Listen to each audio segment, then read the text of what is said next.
Hey, good morning, good afternoon, good evening, whatever time of day it is for y'all listening to this. Got my Gotham shirt on. Loved that show when it first came out. Then it got all political. But I'm going to make a video here about the X-37B, which is the mini shuttle that, let me make sure we're sharing. I am. Okay, which is the X-37B, more than a research platform, exploring the rods from God hypothesis by Sammy the Squirrel. The X-37B spaceplane has long been a subject of fascination and speculation. Officially described as a uncrewed spacecraft designed to test reusable space technologies, it's often linked to NASA's legacy of scientific exploration. However, since the program has been shifted to the U.S. Space Force, its missions have been shrouded in secrecy, sparking theories about its true purpose. That's spelled sparkling? No, sparking. That's right. Okay. One of the most provocative ideas is that the X-37B could be equipped with a weapon system known as rods from God, a concept of kinetic bombardment that could devastate large areas of Earth's orbit. These hypothetical weapons are non-nuclear, yet potentially more destructive than nuclear bombs, and smaller versions might offer strategic advantages as a deterrent. Let's dive into what this means. What is the X-37B?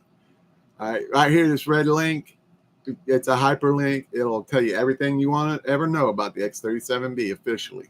The X-37B is a robotic spacecraft that looks like a scaled-down space shuttle. Launched atop a rocket, it can spend years in orbit.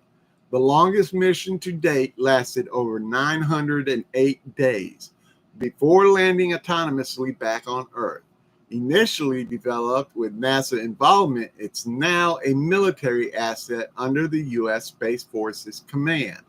Officially, it's a platform for testing advanced technologies like guidance systems and thermal protection. But its classified payloads and extended orbital presence have led many to wonder, is it more than just a research tool? Rods from God, a devastating non-nuclear weapon. The term rods from God refers to a theoretical weapon system based on kinetic bombardment from orbit. The concept involves dropping dense, inert rods, typically made of tungsten, from orbit onto targets on Earth. As they fall, gravity accelerates them to incredible speeds, up to Mach 10. That's around 7,610 miles per hour. When they strike, the kinetic energy released is catastrophic, potentially exceeding the destructive power of a nuclear bomb without the radioactive fallout. How it works. Material. The rods, often imagined as telephone pole sized, about 20 feet long and 1 foot in diameter, would be crafted up from tungsten due to its density and high melting point. This ensures they survive atmospheric re-entry intact. Kinetic energy. The damage comes from pure physics. The kinetic energy equations, right here, spelled it out for you, shows that high velocity, V, right here, amplifies energy, and even a modest mass, which is M, mass and velocity, a single rod could release energy equivalent to tons of TNT, with larger ones rivaling nuclear yields. Impact. Striking at hypersonic speeds, these rods could penetrate deep into the ground or obliterate surface targets, creating massive craters and shockwaves. A large rod could even level a city, making it a weapon of mass destruction without the nuclear stigma. Non-nuclear, yet more destructive. Unlike nuclear weapons, rods from God produce no fallout or electromagnetic pulse, avoiding long-term environmental or electronic damage. Yet their sheer kinetic force could be more powerful than smaller nuclear warheads. A tungsten rod dropped from orbit could theoretically deliver a localized blast exceeding a kiloton of TNT, with the potential for larger rods to match or surpass megaton scale nuclear explosions, all while remaining clean in terms of radiation. Could the X-37B carry these weapons? There's no public evidence that the X-37B carries rods from God, but its design makes it a plausible candidate. The payload bay. The X-37B's cargo area is roughly the size of a pickup truck bed. In other words, about 5 foot long, 4 foot wide, something like that. Could house rods or a deployment system, orbital capacity, and its ability to loiter in orbit for years suggests it could serve as a persistent weapon platform ready to strike on command. Secrecy. Classified missions mean we don't know what's inside. While official statements focus on technology testing, the lack of transparency fuels speculation. Could it deploy massive rods to devastate entire regions? Possibly, but there's a twist. Smaller rods might be the real game changer. Smaller rods, a strategic deterrent. While the image of giant rods flattening cities is dramatic, smaller rods, say a few feet long, could be more strategically effective, especially for deterrence. Here's why. Precision over power.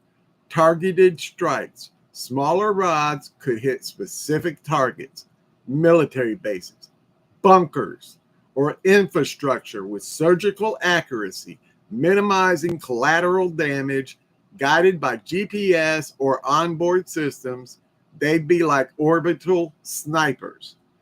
Reduced escalation. Unlike large rods or nuclear weapons, which risk massive civilian casualties and global retaliation, smaller rods offer proportional response. They could neutralize a threat without inviting all-out war. Deterrence value. Unstoppable force. Dropped from orbit, rods are nearly impossible to intercept. Unlike missiles, they lack propulsion systems to track, making them a stealthy, inevitable threat. Psychological edge. The constant possibility of a precise, devastating strike from space could unnerve adversaries, deterring aggression without firing a shot. Non-nuclear advantage. By avoiding nuclear escalation, smaller rods provide a usable option in conflicts, enhancing deterrence while keeping the nuclear threshold intact. Imagine this scenario. An enemy fortifies a key facility, say like 300-400 feet underground. A small rod deployed from the X-37B obliterates it with pinpoint accuracy. The message is clear. Resistance is futile, yet the fallout, both literal and diplomatic, is contained. The bigger picture, space and security. If the X-37B were equipped with rods from God, it would redefine military strategy, but it's speculative. Based on the craft's capability and the physics of kinetic bombardment, lack of hard evidence, still the implications are worth considering. Space militarization. Orbital weapons could spark an arms race in space, challenging the peaceful ethos of exploration. Now, China's going up to space, Turkey's going up to space, America's up in space. A lot of countries, Japan, a lot of countries up in space right now. Legal ambiguity. The Outer Space Treaty bans nuclear weapons in space, but doesn't address kinetic systems, leaving a loophole that could strain international relations. Ethical questions. Weaponizing space risks escalating conflicts beyond Earth. A frontier we've long sought to keep neutral. My final thoughts. The X-37B may well be more than a NASA-inspired research platform. Its military stewardship and secretive missions invite theories like the rods from God, a non-nuclear weapon that could devastate vast areas or, in smaller form, deter enemies with precision and subtlety. I have a hard time saying that word. While large rods invoke apocalyptic imagery, smaller ones might quietly reshape warfare, offering unmatched strategic leverage. We don't know if the X-37B carries such weapons. Its payloads remain a mystery, and official narratives stick to testing. But the possibility, grounded in real science, forces us to ask, as we master space, are we also preparing to dominate it? For now, the X-37B orbits silently above us, a riddle wrapped in a sleek, reusable shell. All right. This one is short and sweet. All this talk about Iran and their plant, their nuclear refinery that's like 300 feet below ground and all that, a couple of 5-foot-long rods from God could take care of that facility quick, fast, and in a hurry, Plus, I posted earlier on my social media sites, it wasn't a Substack post, but it was just a regular post, explaining the difference between the Moab and the deep penetrating bomb. Massive ordnance penetrator, that's it. The MOP. The Moab against the MOP. The differences between the two. The Moab is the world's largest non-nuclear bomb, but it's an airburst bomb. There have been rumors that they have weaponized it even further by creating a hardened casing around it, so that it and a delayed fuse, so that drop it from very high altitude and kinetic energy penetrates the ground, then it blows up if whatever. But there's no real confirmation about a hardened Moab. But you do have the deep ordnance penetrator, or the massive ordnance penetrator, MOP. It is a hardened bomb specifically designed to take out hardened bunkers, and it does, I think it goes 13 feet into the ground before it explodes. And then whenever it explodes, it creates a crater that's, I think, down to 75 foot deep, I believe it was. So if with our precision targeting now, we can take 3 MOPs and just drop them 1, 2, 3 at the exact GPS point, and then it'll just the first one will hit that point and create like the 75-foot hole. The next one will hit and create another 75-foot hole, and then the third one will hit, and by then the shock waves and the cracks to the foundation of their nuclear research plant and uranium refining facility, it'll collapse in on itself. And after you go in and check it out, if it's not completely destroyed, one more should do the job. But one rod from God could take care of it in a heartbeat, and they'll never know it came. They'll never know what happened. There'll be no explosives, no nothing. All of a sudden, it'll just there'd be a giant crater in the ground. You know, it's like little traces of tungsten every, you know, here and there. But anyways, you know, little thoughts for people's heads to, you know, while all this stupidity is going on in the news right now.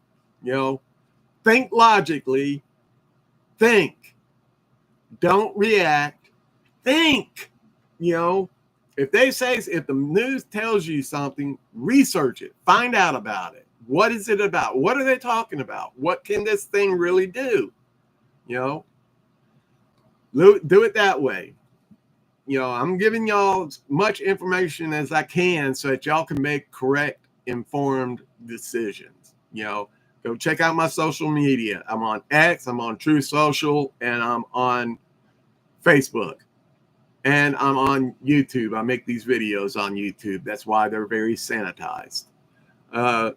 So they'll stay up. And YouTube is the easiest platform I found that to make videos on ever since I've had my strokes. Figuring this computer stuff out is kind of difficult for me, but I can still research and I can still, well, I'm figuring out how to write again.